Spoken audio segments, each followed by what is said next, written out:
Welcome to the Courage Never Quits podcast, where members of the West Point class of 1986 tell their stories. I'm your host, Paul LaFontaine. My guest today is Pat Gavin, Cullum number 43197. You'll hear about Pat's adventures, from trip sections with the debate team to the trench networks of southern Iraq. As always, the views expressed in this podcast are those of the participants and not of West Point, the Army, or any other organization, most particularly the Kansas Bar Association. Pat Gavin, welcome to the podcast.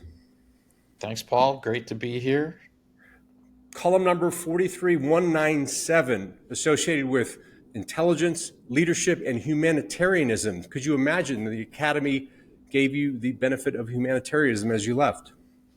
Did not know that, but I'm glad to learn that today. I know how important the Cullum number can be to you, and was always told to safeguard that and never leave home without it. You got a good one, because you're the first one who's come up with humanitarianism. I'm really happy to say that. So I've got to go right at your howitzer entry. And for those at home following along, the howitzer is essentially our yearbook. And when we're seniors, our classmates all write a little paragraph about us, like every yearbook. Yours is fantastic. And in it says that Pat never suffers from a lack of words. Tell me about that.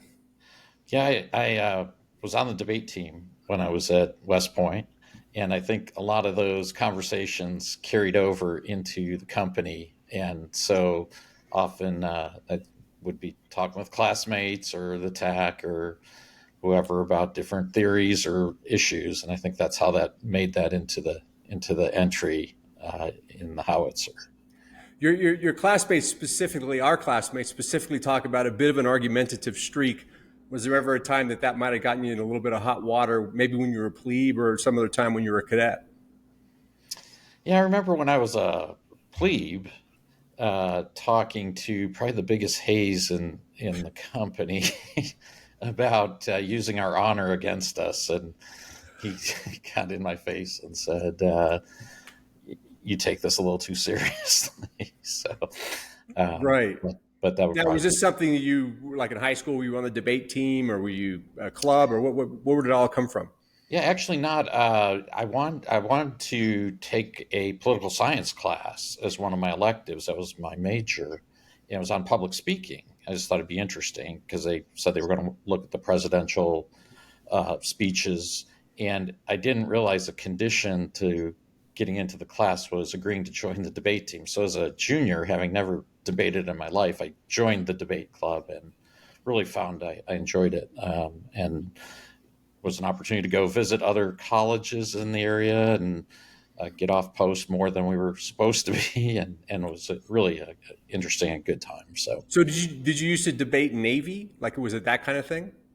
So I don't think we ever ran into Navy. We went out to the Air Force Academy because they had a tournament, a regional or national tournament out there. So I got to debate the Zoomies out in Air Force along with everyone else who had gone to that. But I don't think we ever ran into Navy. We ran into Harvard and Yale and Brown and all the Ivies. So what was what was one of your more memorable debates? Like, what was one you really trounced them? You really brought it home. Yeah, easily. We used to debate our counterpart in Canada, the Royal Military College, and we did a debate in the library at West Point.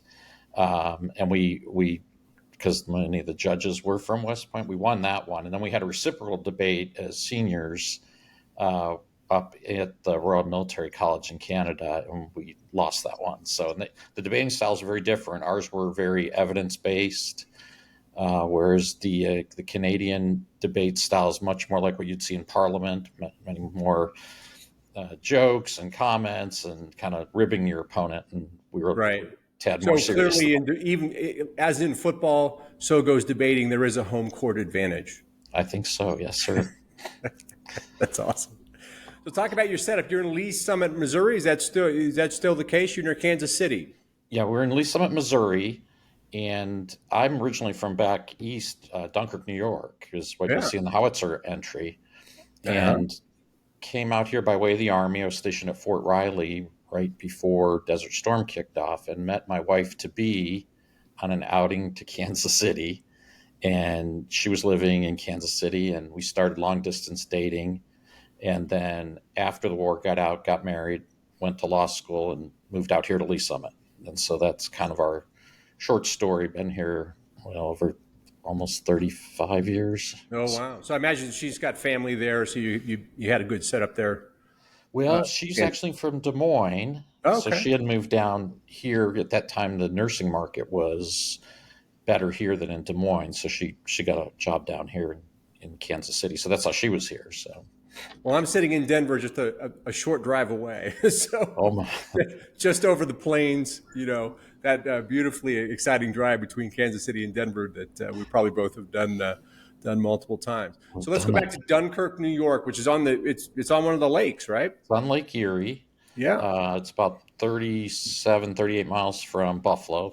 And so grew up there. That's my mom's hometown. My dad was from Buffalo. So Okay. that's how we wound up there. So 1978 to 1981, young Pat Gavin out there on the Lake Erie, a little chilly up there in the winter, I imagine. How did West Point come to your attention, and how'd that process work? Yeah, so growing up back there, a lot of games involved guns and playing army, and had all Yeah. the toy soldiers and the GI Joes, and obviously watched the Army Navy games. So I always dreamed of going there.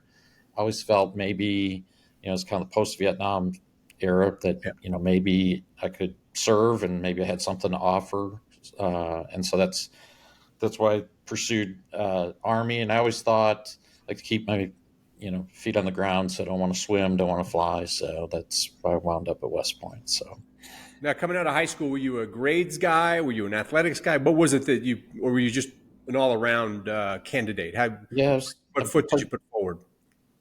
played multiple sports, but wasn't recruited for that. I had good grades in high school, and so I would say probably all around a leader of many of the clubs and the different things at the school. So Okay. but probably just a well-rounded profile. Got it. Plebe year, you come in. Where did you start? What company were you in? Because we were in different companies when we were plebes, and then we got rotated. I know you were in second regiment as an upperclassman. Where did you start out? I started in D1 Ducks D1. There you go. of an old South area, and was there my plebe year, and then scrambled and became a Gator as a sophomore or yearling, I guess. Yeah. Now the first regiment, by reputation, was a little harder on the plebes than some of the other regiments. Did you experience that? Was D1 a tough company to be in? D1 was a bunch of flamethrowers, and yes, very, very much so. I had friends in other regs that didn't seem to have the same experiences, Right. but yeah. So Right. So, most vivid memory from that year. Where did you get? We all have them, but what happened? That you talked about your mini debate with your flame upperclassman there. What? Give me another one that yeah, really so that sticks was that was probably a little later in the year when I was a little bolder. But when we came back for reorganization week, the summer was hard, but it was more of we had squad leaders that really tried to get you through. We had a squad, you kind of outnumbered the upperclassmen. But when we went to D1, it was different. And my first vivid memory was as a laundry carrier, and I had the laundry for the fourth class system officer, Kevin Wright, who was a wild flame. And his roommate, I think, was Doherty was his last name. And I walked in the room and I kind of spazzed out and I said, Right.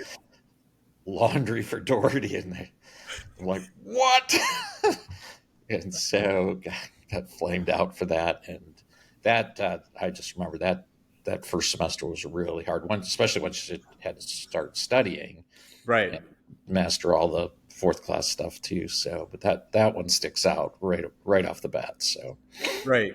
If you think about the craziness of that, like trying to carry 2 and 3 loads and remember the rooms. And so for those of you at home, we had to carry basically all the laundry got dumped in one room.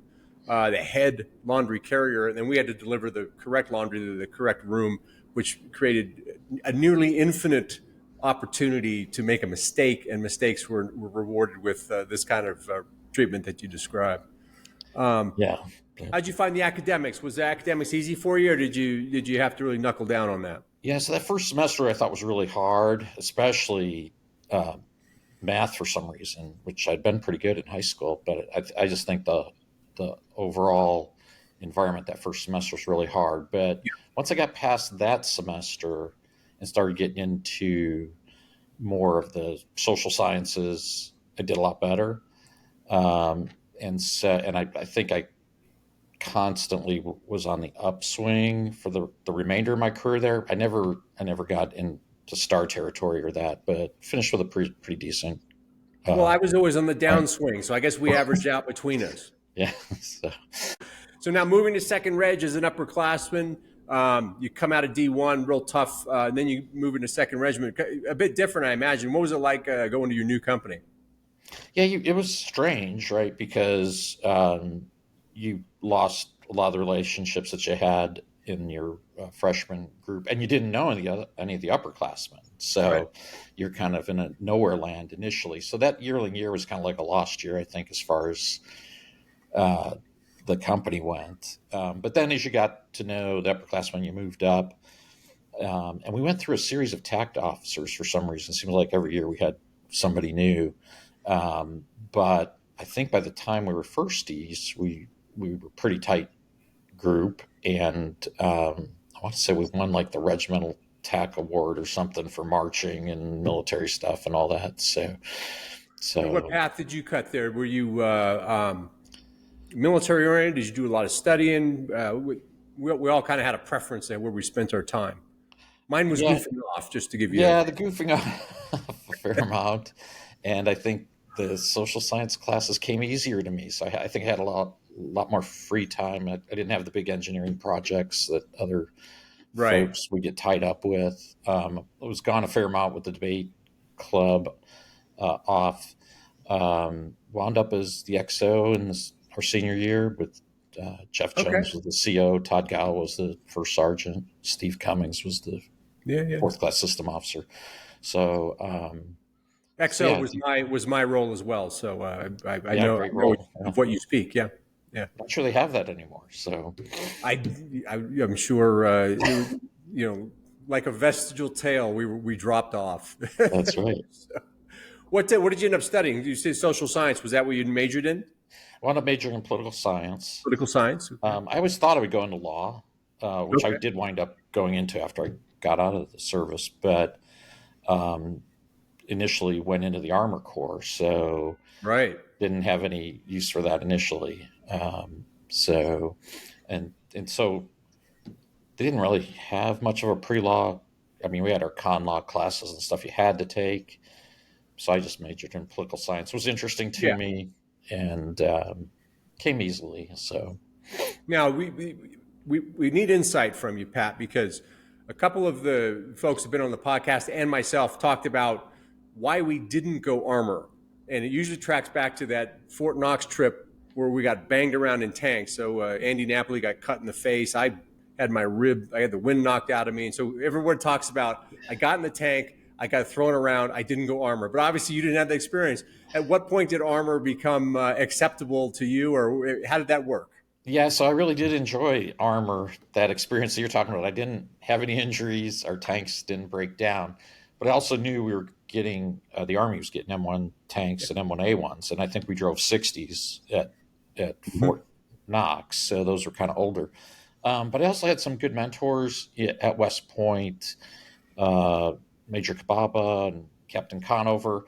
They were guys of about my stature, 5'5", 5'6", and you fit pretty well in a tank, and there's a lot more room, whereas bigger guys maybe had a little more challenge with the space available. And they really encouraged me to go armor too. So between being in the same major, because they were political science teachers, I believe, and then also having that either armor or cavalry background really encouraged me to go that. So that's And why I so went there. was that you knew that the whole time, or was there like a moment you said, okay, it's armor for me? Well, I was probably a little more open going in, but I did like armor from playing with tanks growing up and all that. Right. But I decided pretty quickly that like walking as an infantryman was probably not going to work out again for a short guy, the same size pack as the bigger guys are carrying, Right. and so I think riding was a lot better option. So It turns out that most of our branch choice strategies were about avoidance, right? So everybody went. Other branches were like, "Well, I don't want to get my ribs knocked in by a tank," and you're like, "Well, I don't want to walk." So, yeah, yeah, I'm sure there's some scientific study out there on that. But yeah. So so first year, what were some of the things that kept you busy? What were how did you handle kind of a little bit of free time as we had at the end there? You were the debate team took up time as you were saying with your travels, but what are some things you like to do? yeah. So, well, of course, pageantry, the games, football games. The team was pretty good then, if I remember right. Jim Young was in his second or third year, and the Right. team was good. So I enjoyed those weekends. Was off post with the debate team. Interestingly enough, in our company, the TAC charged the XO with like monitoring all the discipline instead of the first sergeant, and so I found myself spending a lot of time like tracking demerits. I mean, remember this Really? back before there were computers or spreadsheets or anything like that. It was all manual, and uh, so yeah, I remember spending a fair amount of time like that. And that year we had a pretty strict TAC. Captain Christic was really strict. Good Right. guy, enjoyed him, but um, so yeah, I spent a lot of time doing that. Did some. I also did some trips as part of the political science major. I got selected for the Center of the Study of the Presidency, Huh. which was, I don't know if you know Ed Meese, the former Attorney General. Sure. I don't know him, His but I know son, who he is. Sure. his son died. He was a West Pointer. He died coming over Storm King Mountain, and so they set up the Ed Meese Scholarship to the Center of the Study of the Presidency. And so I spent time up at the Gerald Ford Library, and then also went to DC. So one semester up there, and then one DC just for long weekends. And there's a whole group of people from across the country that have competitive entry into those programs. So we through the EdMe scholarship, we had an automatic bid into that. So And those were scarce back then, if you recall, because the funding was very different. The situation was very different. So those types of trips, those additional um, opportunities were far less numerous. There was far fewer of them. So that's really good for you. That's great. yeah, so that was fun. And um I also, my thesis had to do with second term presidents, and Really? and so the Eisenhower papers are stored at West Point, Okay. and so I looked at his second term and his court packing plan, and or I'm sorry, Eisenhower's budget plan, and then I got to go to Roosevelt's library, which is in Hyde Park, which is real close to West Point, but again, to get off post and all that was fun, and got to go there and look at the original paperwork, original letters, and from that, then wrote my thesis for my major. So, Good for you. yeah, it's pretty That's cool. great. Clever guy. So you didn't get in trouble much. I'm presuming if you're able to get off post that much, you kept yourself. And I had demerits and stuff. I didn't walk the area, so that was. Didn't walk the area. Good for But, you. I only walked the area because I got an 8 and 4 for being late to class once. yeah, that's right. Yeah. Anyway, I know some of the folks coming on the podcast like to talk about their excesses, but we'll leave it at that. So you graduate. You're an armor officer. Talk me through where did you head? What was your first assignment? What was it? What was that like? Yes, first assignment was in Germany, which Okay. again I never thought I'd go overseas. I didn't think I'd like that, but I took that assignment because they had M1A1 tanks coming online, Sure.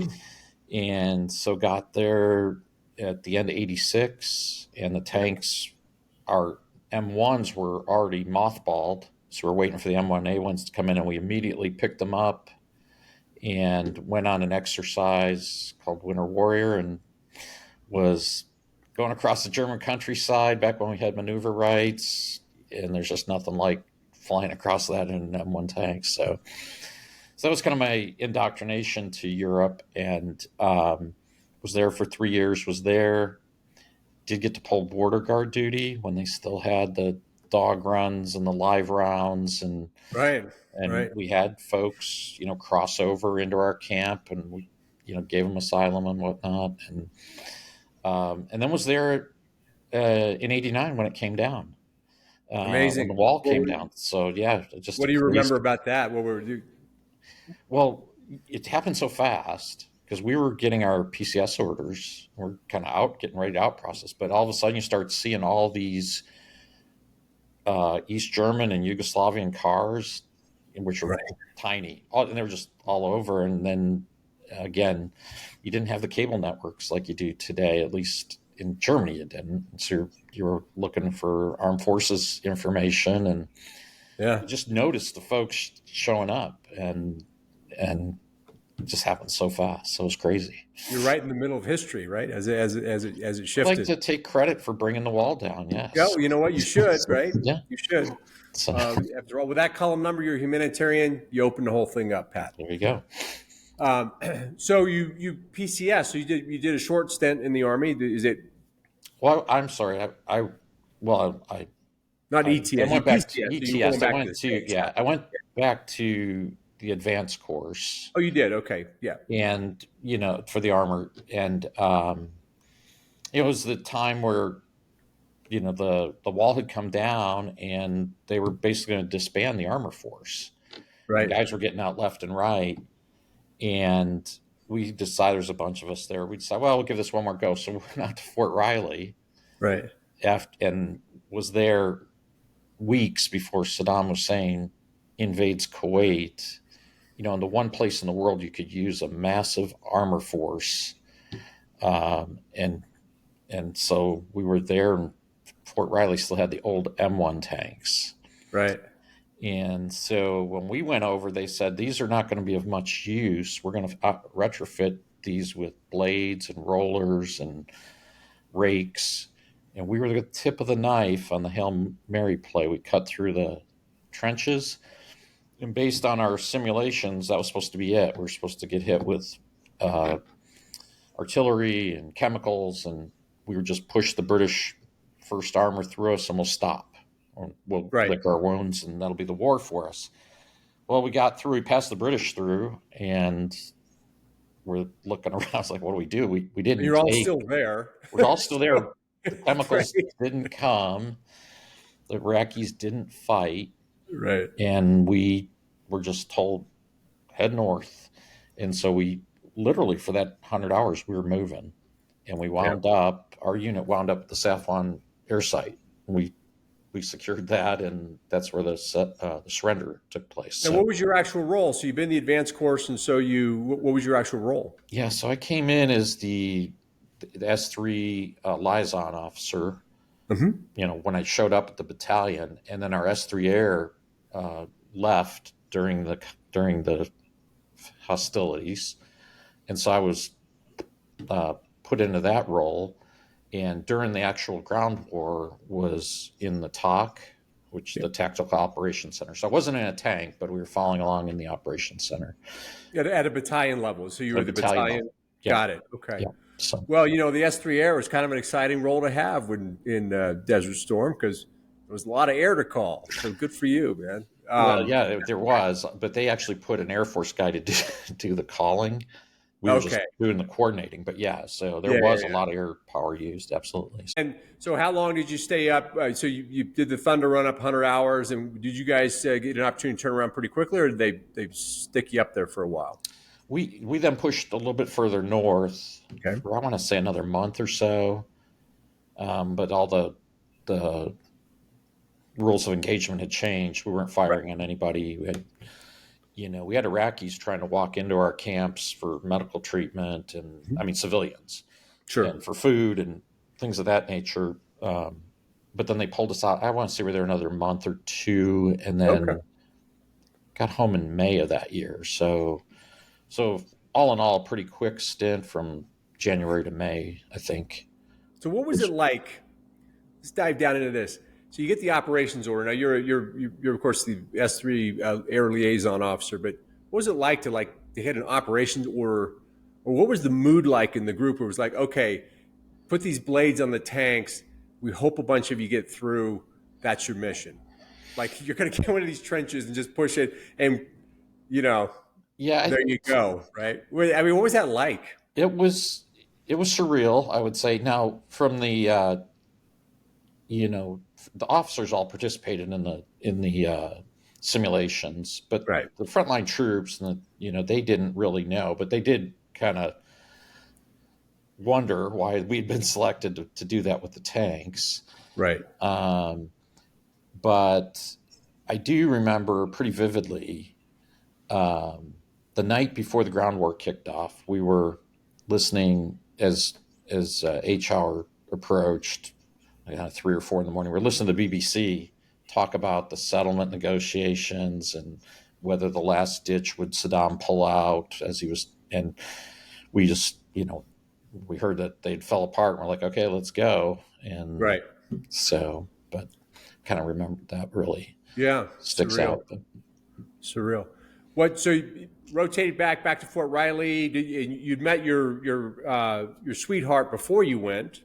A lot of letter writing from the tent over in the desert. How did that work? it did. Yeah, now you tell your kids that you wrote letters back and forth, and they're like, "What's a letter?" And we just send it. But You just pray that they never come to light, because I think she you may just have pray that they get lost, right? Yeah. Yeah. I But don't need so that. we wrote letters. The other thing we did is I had one of those cassette recorders. So Yeah. we did we did calls that way. So you'd make a recording and then mail that, and I remember. Yeah. back and forth. And then I remember there was one time one of the telephone companies set up these gigantic tower and you could make one call for 30 minutes. So Yeah. and I remember my parents saying, "You called her first," which I did. So, but Wow. That's called a leading indicator. yeah, and I think it's probably a good thing I did. So, Yeah. So you got married when you came back? so we got engaged that fall, Okay. and then we got married the following summer.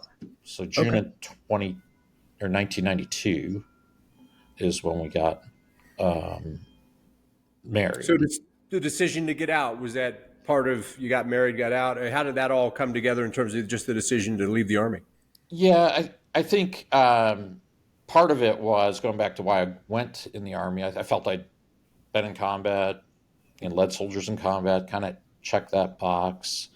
And looking at, if I was going to go to law school, I still got to get a company command, go through a number of years, go to law school, and then basically you're making a decision. You're going to make it a career. Right. And so between that and wanting to get married and settle down, made the decision to do that, go to law school on my own. So Okay. so that's what we did. So And so what attracted you to, well, obviously you had a long run of political science. You thought about legal profession back when you were at the academy. So you put yourself through law school after you got out. that's right. And UMKC here in town we had a house within walking distance of the school. So that made it really easy. And did that, and then clerked during the summers, and then took a job in Kansas City at a law firm. And what form of law did you specialize in? What attracted you? Yeah, so I'm an employment lawyer. Okay. And the great thing about employment law is there's never a dull day. And just when you think you've heard everything people are doing at work, you find Right. something new and crazy, and there's new laws and new variations of old scenarios. So that's what I've done my whole career. Okay. In my 29th year doing that. Initially in private practice, and then a dozen years ago I moved in-house. So I'm in-house at T-Mobile right now is where I'm working. Okay. So Yeah. You've got a lot of stories, Pat, that you just can't tell. that's I have to change the names and To eat some places. Yep, absolutely. Yeah, yeah. Folks like yourself have helped me out of quite a few restructurings. Never out of any trouble, any of an individual sort for restructurings. What? So you got two boys. Talked about the timing of when they came. Was that an immediate, or did you guys settle down a little bit? Was it after law school? How'd that work? Yeah, so we waited till after law school. And so we were a little bit older parents, but I think that Okay. also there's some advantages to that. And we were settled. And so our oldest son he was born in 97, and he's a CPA, Okay. and he married a girl that he met at college. She's a nurse, and they live up in Liberty, Missouri. So they're within 30 minutes of us, which is nice. No kids, two dogs. And so we get to see them quite frequently.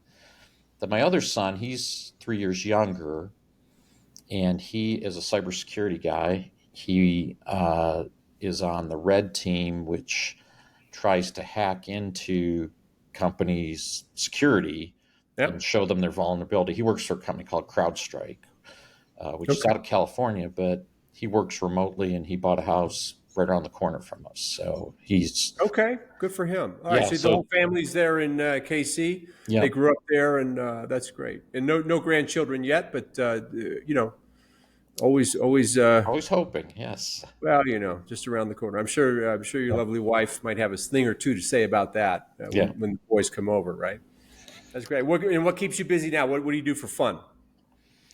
Yeah, so the when I'm not working, the golf has probably come back into my life. I used to golf a fair amount in when I was in the service. It was cheap, and there were always a couple guys who had time to go Right. play. And then I kind of got out of it, except for charity tournaments and stuff while I was in practice. And now both boys are playing, so we get into that a bit, and we're looking forward to traveling a little bit more now as we have more time. And we live out in an area that's got a lake that it's beautiful. You walk around it and bike a Right. little bit. I bought an e-bike and enjoy that. So Well, exercise, sure, yeah, sure. Well, golf was my way. My son, when he was growing up, was on the video games and everything. I said, "Darn it, we need to get outside." So we got golf lessons for both of us, and he went from being immersed in video games, just watching his father lose his temper all the time. So that was the end of my golf career. well, So I golf never can be quite, very frustrating. I never quite got the mental game. Like I Yeah. get the whole idea of the ball going in the hole. That the rules are quite simple. The mental game I never got, Pat. But it sounds like you're well along on that. I'm not very good, but I enjoy it, and it's great to have something that we can all do as a group. So So let's go back in time. So if you could give yourself advice at age 40. Now you got out. How old were you when you got out of the army? I was 26, 27. I think. Okay. So let's go back to that point. We're on 30 instead. We're gonna break the mold because you're able to handle it. You got the horsepower. So you go back to about that period of time. You go into law school. What advice would you give yourself to that young Pat Gavin there in Kansas City, recently married at law school? Yeah, I find myself giving the same advice to my kids, but also uh, like the younger neighbors. Like our neighbors has turned over. We were at one time the young family with all the Hmm. kids, and the Yeah. neighborhood was populated with young kids. And so the Yeah. advice I give is enjoy every minute, because it is going to go like that. It goes so fast. When you're in it, and you're trying to raise kids and hold down the job and pay off your mortgage and all that, it's like this will never end. And yet Right. it does. It goes so quickly looking back. And then you look back and you're like, boy, I'd love to go out and watch my kids play ball, or go to a school play or whatever. And it just does go so quick. So enjoy every minute. That'd be my Right. advice to myself. And we're obviously trying to do more of that as we can. Wise advice. Now, how do you apply that looking forward, do you think? We've all crossed an epical year. For most of us are turned 60. How do you apply that going forward, do you think? Yeah, so that's coming for me this September. I was probably a little young going into West Point. Um, my wife retired 6 weeks ago, so she's a Oh, little good. There little you bit go. older. She called it a career after 40 years of nursing, the Okay. last 4 as a teacher, and so we've got a bucket list of places we want to go, things we want to Okay. do. We're starting to check that off, and I think we want to be able to do that while we're still young enough and healthy enough Absolutely. to enjoy it. And so, not sure about myself whether 60 will be it or another year or two, but I'm not far from pulling the trigger myself. So, Right, right. Well, now you've been to Germany. You obviously went over to the Middle East, and so you've seen. And I imagine she's spoiled to get out some places. What are some of her ideas in terms of where she wants to go? yeah, so we're going to go to Alaska. We're doing a Okay. cruise up to Alaska. I was stationed there one summer for CTLT up at Okay. uh, Fort Rich. But we're Sure. going to do a cruise and hit a bunch of cities in Alaska. And then I'm would like to go to Ireland, as would I. We're both half Irish, Sure. and I think she'd like to return to Italy. And we've both been there separately, but go there together. So those are some of the international or trips that we'd like to do. But there are places here we haven't been either. So um, Yeah, the U.S. is quite big. There's a lot to see. yeah, so coast to coast, we've got places that we want to go, and we've got a one of her friends from college. They're trying to hit like every state. I don't know if it would be that thorough, but we've already hit a bunch of them, and there's some we would definitely want to get to. Maine for sure, and Wyoming, and Well, there's also a travel style that we all develop. Some people are picture takers, and other people like to go on tours or whatever. Then once you develop that, then the locations kind of start choosing themselves. But Italy, you can't go wrong. So I'd highly recommend that. I've never had a bad time visiting Italy, so that would be highly recommended. Wonderful stuff, Pat. Thanks so much for joining. And I'm going to be driving through Kansas City all the time, so we're going to come over there. We're going to have a coffee together. I'm going to pull you out of the depths of employment law. Just have a coffee and catch up next time I come through. that'll be awesome. Yeah, Would really enjoy that, and I really appreciate you having me on and doing this. I think it's a great endeavor you guys are doing, and um, awesome. appreciate Welcome, the and opportunity. really, really enjoyed having you. Thanks so much. Thank you. Thank you for listening to this episode of the Courage Never Quits podcast, where any member of the class of 1986 who is willing to tell their story will be a guest. To get the word out and to stay up to date on the latest episodes, hit the like and subscribe buttons. With 954 living graduates in the class, we have a lot of stories to collect, and you don't want to miss any of them. We'll see you in the next episode.